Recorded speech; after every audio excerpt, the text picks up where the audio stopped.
Welcome to Talking Straight. I'm Suresh Kochattil. He has been a man in the shadows, secretive, hidden away, using his money to destabilize banks and countries. George Soros is now in the eye of the storm over his remarks against Prime Minister Shri Narendra Modi at the Munich Security Conference on the Adani issue.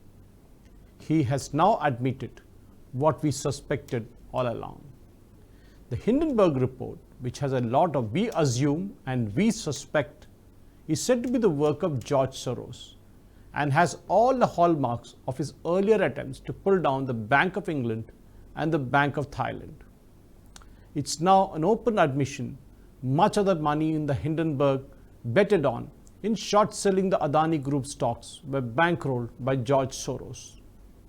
The Hungarian-born American financier, who claims to be a philanthropist and an activist, is a shady investor which made him one of the wealthiest men in the world. Soros is also known as a powerful and influential supporter of the so-called liberal social causes. Read that as someone who finances organizations and individuals who are ready to be bought over at a price. In India, the Open Society Foundation of Soros is said to have founded the likes of Mohammed Zubair's Alt News, which claims to be a fact-checking site, but in reality is a financier of riots and attacks on the Indian government establishment. While the Congress party may deny any link that the party has with Soros, a basic reading of what he said during the Munich conference on Thursday is almost word-to-word copy of what Rahul Gandhi spoke in Parliament. To quote Jairam Ramesh, whether the Prime Minister linked Adani scam sparks a democratic revival in India depends entirely on Congress, opposition parties and electoral process. It has nothing to do with George Soros. Nehruvian legacy ensured that people like Soros cannot determine our electoral outcomes. Unquote. Wonder what is the Nehruvian legacy all about? One in which the country was sold by the Congress to the KGB, then the CIA, and now to China. George Soros' open admission that the turmoil at Gautam Adani's business empire will weaken Prime Minister Shri Narendra Modi's hold on the government. That in way proves that Adani was only an excuse. The real reason is to pull down the government of Shri Narendra Modi. Who is George Soros? With a net worth of US dollars around 8.5 billion, Soros is the founder of the Open Society Foundation, which gives grants to groups and individuals that is set to promote democracy, bring in transparency, and ensuring freedom of speech. Born in Budapest in 1930 into a prosperous Jewish family, the early life of Soros was disrupted by the Nazis' arrival in Hungary in 1944. The family had split up and used false papers to avoid being sent to the concentration camps. They even changed the name from Schwartz to Soros to camouflage their Jewish identity. In 1947, the Soros family moved to London, where he himself put through to the London School of Economics, then working as a railway porter and a waiter. But these facts are yet to be confirmed. Soros studied philosophy under Karl Popper at the London School of Economics, only to abandon the plans to become a philosopher. Instead, investment banking attracted him and he joined London merchant bank Singer and Friend Ladder. In 1956, Soros moved to New York City, where he worked as an analyst with the European securities. He learned the ropes and moved us to open the first hedge fund, Double Eagle, in 1969. In 1973, George Soros started the Soros Fund Management, which was later renamed as the Quantum Endowment Fund, a hedge fund. Quantum later split into many associated companies, which went on to become one of the most successful investors in the history of the United States of America. Soros' daring investment decision caused funds to grow rapidly, but not all of his gambles succeeded. He correctly foresaw the worldwide stock market crash of October 1987, but wrongly predicted that the Japanese stocks would fall the hardest of it. As a celebrated hedge fund tycoon, he managed client money in New York from 1969 to all the way to 2011. In 1992, George Soros shorted the British pound and reportedly made a profit of $1 billion. He sold billions of pounds during the days preceding to the British government devaluing the pound sterling in September that year. Much of it was on borrowed money, like the Hindenburg case here. Afterwards, Soros bought back pounds, repaid the money he had borrowed, and made a killing. Now connect that to the Hindenburg report and the shorting of the Adani stocks. Soros thus acquired the title, the man who broke the back of England, of the Bank of England. 2 years later, his instincts appeared to fail him as his bet that the dollar would rise in value against the Japanese yen went wrong. Instead, the dollar fell all year and Soros lost millions on a single day. Although he denied involvement in the speculative attacks on the Thai baht in 1997, George Soros' name was linked to the financial crisis that swept Southeast Asia the following year. In fact, Malaysian Prime Minister Mahathir bin Mohamad singled out Soros for the decline of the ringgit, the Malaysian currency. In December 2002, a French court convicted George Soros for insider trading for a 1988 stock deal involving financial services company Societe Generale, which was fined 2.2 million euros. Facing new federal regulations concerning hedge funds, George Soros announced in July 2011 that Quantum Endowment Fund would no longer be managing the money of outside investors. Instead, it would only handle the assets of George Soros and his family. Soros soon realized that there was bigger money to be made by establishing what he called philanthropic organizations, which in reality sponsored people and terrorist outfits who would topple stock markets, banks, and subsequently governments.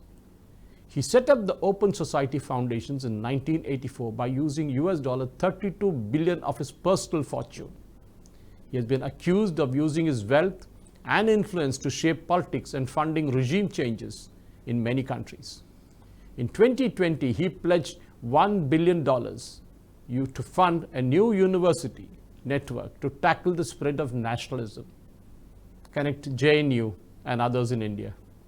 Just like Modi, he had been critical of the Chinese President Xi Jinping and former US President Donald Trump. In 2020, George Soros slammed the Narendra Modi government while addressing an event at the World Economic Forum in Davos, saying nationalism making headway and the biggest setback was ever seen in India was coming. This is something that many of the liberals and communists in India say. Soros was one of the biggest backers of the terrorist groups in Jammu and Kashmir, and is suspected that some of the money of the Open Society Foundation was routed to terror outfits in Pakistan.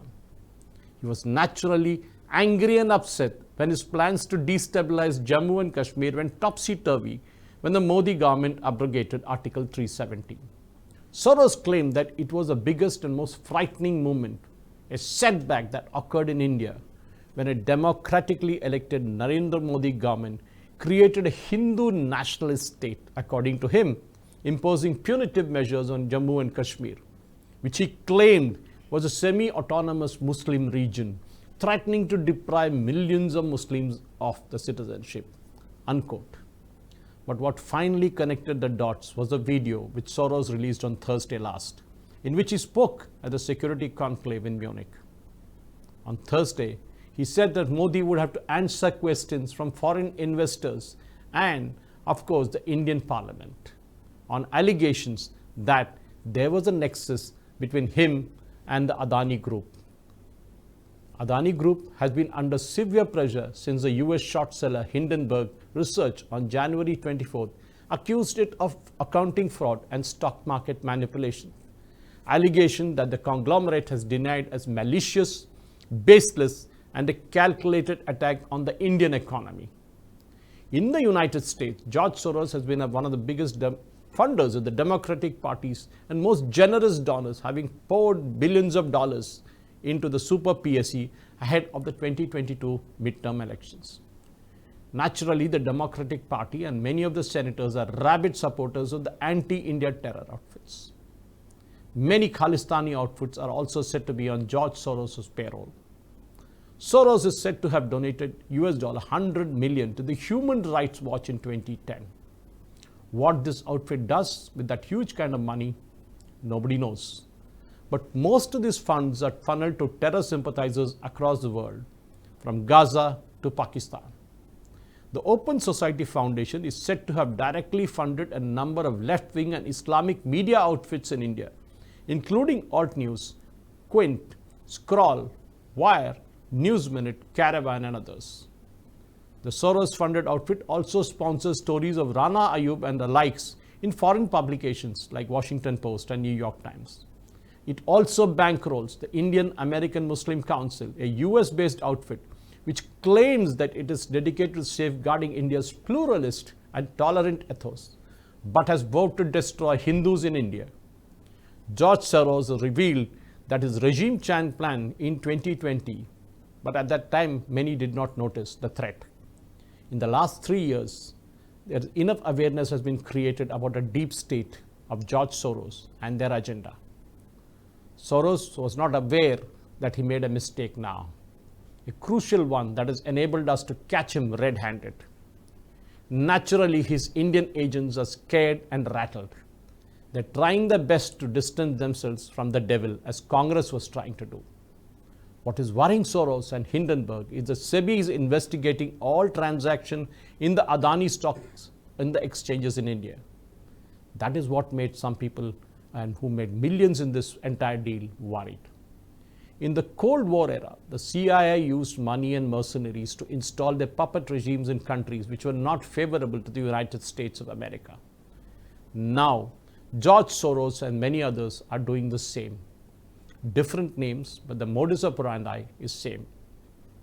We allowed the Mughals, the British, the Portuguese, the Dutch, the French, and of course, many others to rule over us. There are traitors in our midst who facilitated all this. We should be wary of such jaychants. We should end this Soros saga once and for all. Thank you for watching. Jai Hind. Please subscribe to Nationalist Hub English channel for more interesting videos, and don't forget to like and share this video. Nationalist Hub, it's a news revolution.